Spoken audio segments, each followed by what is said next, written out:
사람들은 나를 아람의 태양이라 부른다. 왕의 오른팔, 전쟁의 승리자, 구원자 나아만.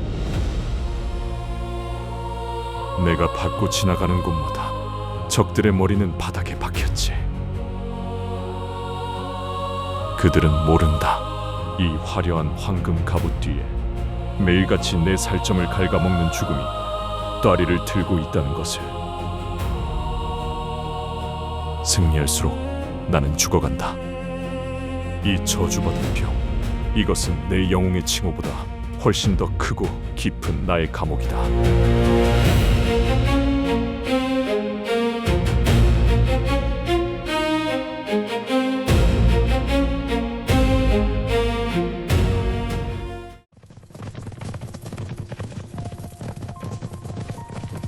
아람의 군대 장관 나아만. 그는 당대 아람 왕조의 살아있는 전설이었다. 특히 그가 거둔 승리는 그저 영토를 넓히는 수준이 아니었다. 그는 북이스라엘을 상대로 치른 수많은 전투에서 공포 그 자체였다. 그의 이름만 들어도 이스라엘의 장수들은 사기가 꺾였고 왕들은 공포에 질려 성문을 닫아 걸기 일쑤였다. 나의 칼날이 닿는 곳에 이스라엘은 무너졌다. 저들은 내 이름만 들어도 몸을 떨었지. 그런데 어째서 이 병마마는 내 칼로 베어지지 않는단 말인가? 영광의 정점, 가장 화려했던 어느 날 밤이었다. 전투를 마치고 돌아와 갑옷을 벗던 나아만의 눈에 왼팔 안쪽에 생긴 쌀알만한 붉은 반점이 들어왔다. 대수롭지 않게 여겼던 그것은 곧 그의 살점을 갉아먹는 나병의 시작이었다. 이게 뭐지? 벌레에 물린 건가? 아니, 감각이 없다. 분명 내 살인데 마치 죽어있는 나무 토막처럼 아무런 느낌이 없어. 불길함은 곧 현실이 되었다. 반점은 걷잡을 수 없이 퍼져나갔다. 갑옷을 입을 때마다 짓물러 터지는 피부의 고통, 그리고 그보다 더 참기 힘든 것은 몸에서 풍겨나오기 시작하는 썩은 냄새였다. 아람의 태양이라 불리던 그는 이제 자신이 뿜어내는 죽음의 냄새를 숨기기 위해 독한 향료를 몸에 들이부어야 했다. 거울 속에 그는 영웅이 아니라 서서히 썩어가는 시체와 다름없었다. 영웅의 자존심은 그를 가만두지 않았다. 그는 이 사실을 숨긴 채 다메섹의 마술사, 이름난 의원, 심지어는 저 멀리 이방에 유용하다는 자들까지 모두 불러 모았다. 고치지 못하면 죽이겠다. 그는 자신의 막대한 재산을 쏟아부었다. 값비싼 약재, 신비한 제사, 주문, 세상의 모든 방법을 동원했다. 그러나 그들은 나아만의 환부를 보자마자 얼굴이 하얗게 질려 뒷걸음질 쳤고, 나아만이 내미는 황금보다 자신의 목숨이 더 귀하다며 문을 박차고 도망쳤다. 나는 이제 아람의 장군이 아니라 시체를 짊어지고 다니는 망령일 뿐이다. 내 칼로 저 수많은 적군을 베었건만 내 몸에 깃든 이 작은 병 하나는 내 손으로 털끝 하나 건드리지 못하는구나. 왕 앞에 서는 것조차 이제는 공포다. 내 영광은 무너졌고 나는 그저 썩어가는 고깃 덩어리에 불과해. 다메섹의 영광이 이 썩어가는 살점 하나에 가려지다니. 신들이 나를 버린 것인가? 아니면 내가 신들의 기대를 저버린 것인가?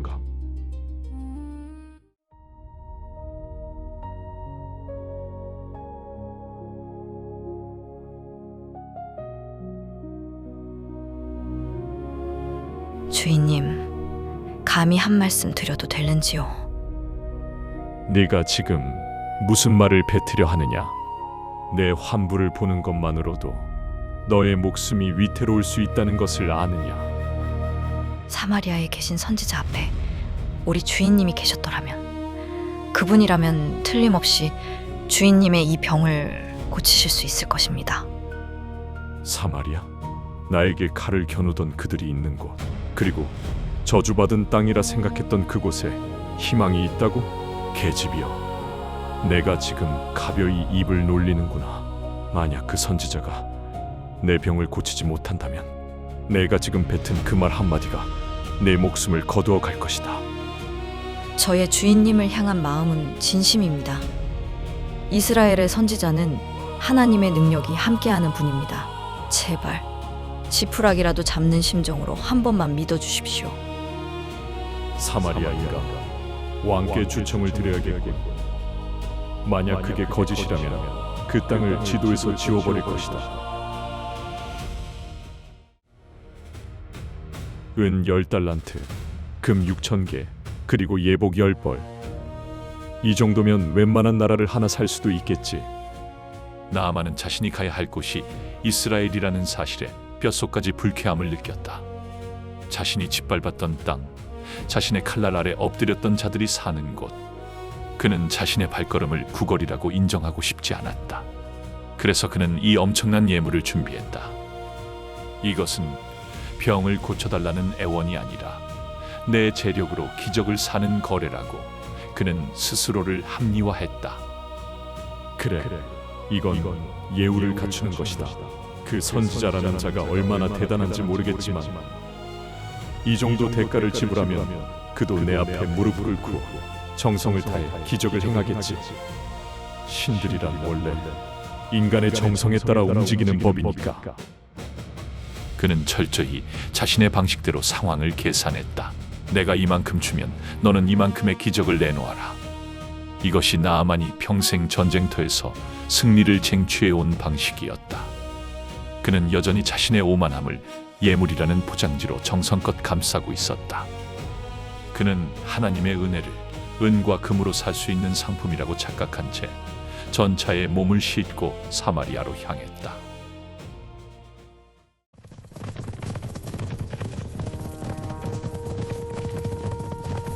아람의 권세가 사마리아 성문에 도착했다. 나아만은 자신이 단순히 아람의 군대 장관이 아니라 아람 왕의 전권을 위임받은 왕의 대리인으로서 이 땅에 왔음을 분명히 보여주고 싶었다. 그는 화려한 예복을 차려입고 가장 좋은 말을 탔으며 그의 뒤에는 금은 보화가 가득 실린 10마리의 낙타와 수십 명의 정의의 호위병들이 따랐다. 이것은 치료를 위한 여정이었으나 동시에 아람의 위용을 이스라엘에 과시하는 무력 시위이기도 했다.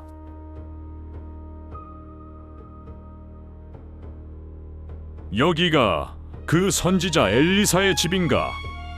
어서 선지자에게 가서 아람 왕의 전령이 도착했음을 알리고 그가 직접 나와서 나를 맞이하게 하라.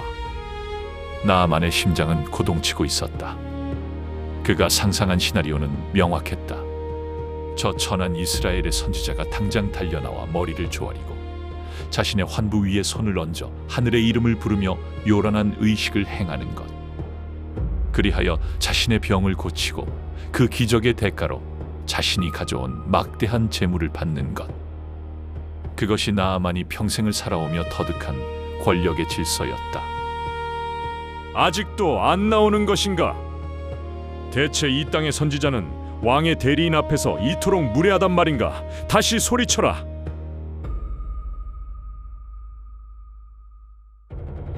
선지자님께서는 밖으로 나오지 않으십니다.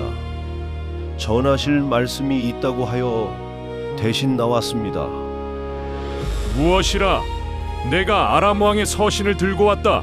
그런데 그가 직접 나오지 않고 고작 종을 보내다니 지금 나를, 아니 아람 왕을 모욕하는 것인가? 선지자님의 말씀입니다. 요단강으로 가십시오. 그곳에 내려가서 몸을 7번 씻으십시오. 그러면 당신의 살이 회복되어 깨끗하게 될 것입니다.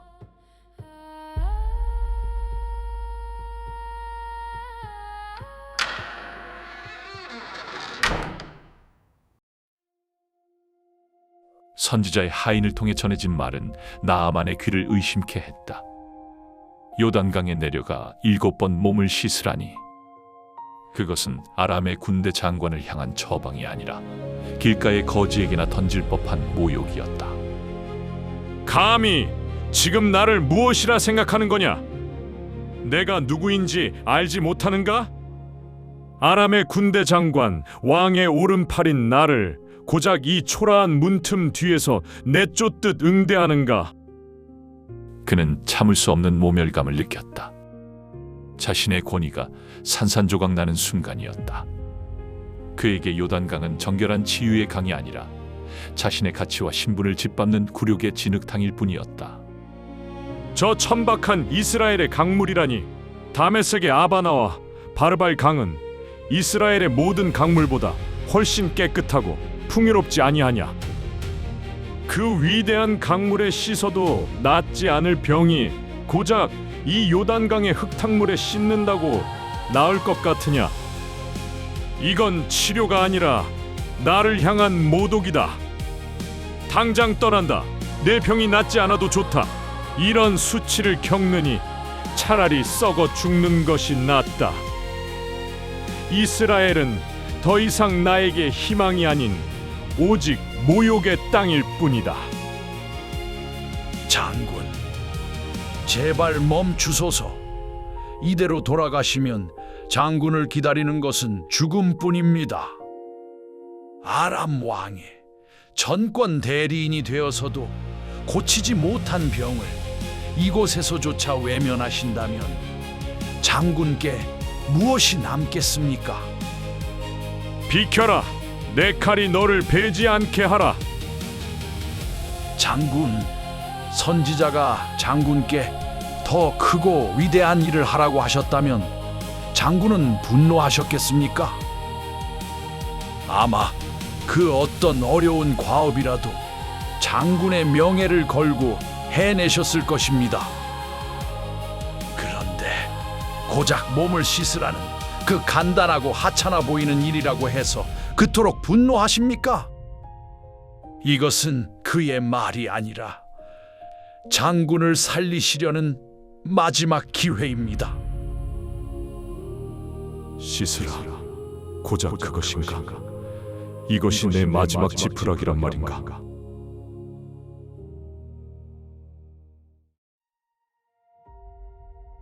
그래, 이것이 마지막이다.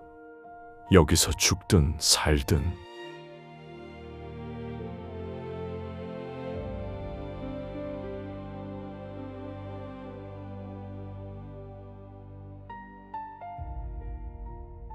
하나, 아무 일도 일어나지 않는군. 내 자존심만 젖었을 뿐이다. 셋, 넷. 내 화려한 갑옷은 진흙투성이가 되었고 장군의 위엄은 이 탁한 물속에 다 묻혀버렸다. 사람들이 본다면 나를 비비겠지. 아람의 태양이 고작 이 흙탕물에 몸을 비비고 있다고.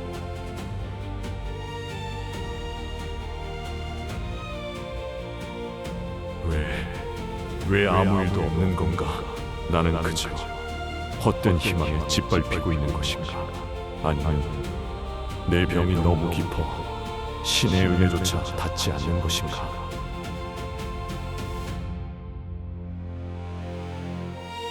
보이십니까? 내 팔입니다. 썩어가는 이 흉측한 살덩이가 바로 나입니다. 나는 지금까지 이것을 감추려고 그 화려한 갑옷 뒤에 숨어 살았습니다. 하나님, 당신이 원하시는 게 이 굴욕입니까? 내가 내 스스로를 아람의 장군이라 칭하던 모든 것을 포기하라는 것입니까? 이제는 더 이상 숨길 힘도 없습니다.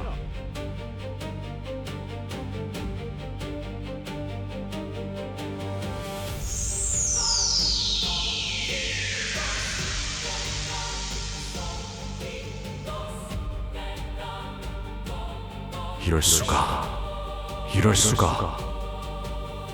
나의 오만은 이 요단 강물에 씻겨 내려갔다. 나는 이제 더 이상 아람의 장군이 아니야. 그저 하나님의 은혜 없이는 한순간도 숨 쉴 수 없는 나약한 인간일 뿐이다.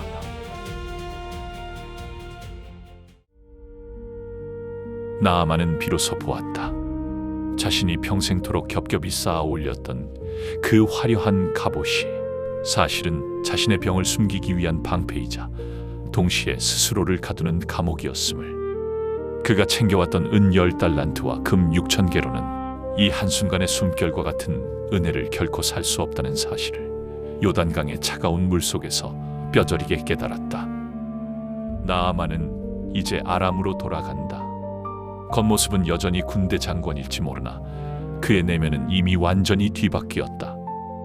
전쟁터에서 적을 죽이는 것이 승리라고 믿었던 그가 이제는 자신의 자아를 죽이는 것이 진정한 승리임을 알게 된 것이다. 그는 더 이상 자신의 힘을 과시하지 않는다. 자신의 상처를 감추려 독한 향료를 들이붓지도 않는다. 이제 알겠다. 내가 가진 힘은 나를 살리는 것이 아니라 나를 죽이는 칼이었음을. 나는 이제 나를 살리신 그분의 방식대로 다시 걷겠다. 비록 저 아람 땅으로 돌아가지만 나는 이전의 나아만이 아니다. 나는 이제 은혜를 입은 사람이다. 나아만이 요단 강가에 묻어두고 온 것은 썩어가는 살점이 아니었다. 그것은 하나님 앞에서도 결코 내려놓지 못했던 끔찍하고도 고집스러운 자아였다. 우리는 어떠한가? 하나님의 강물에 몸을 담그길 거부하고 여전히 우리를 갉아먹는 영웅의 갑옷을 억지로 껴입고 있지는 않은가? 나아만의 여정은 여기서 끝나지만 그의 삶은 이제야 진짜 시작되었다.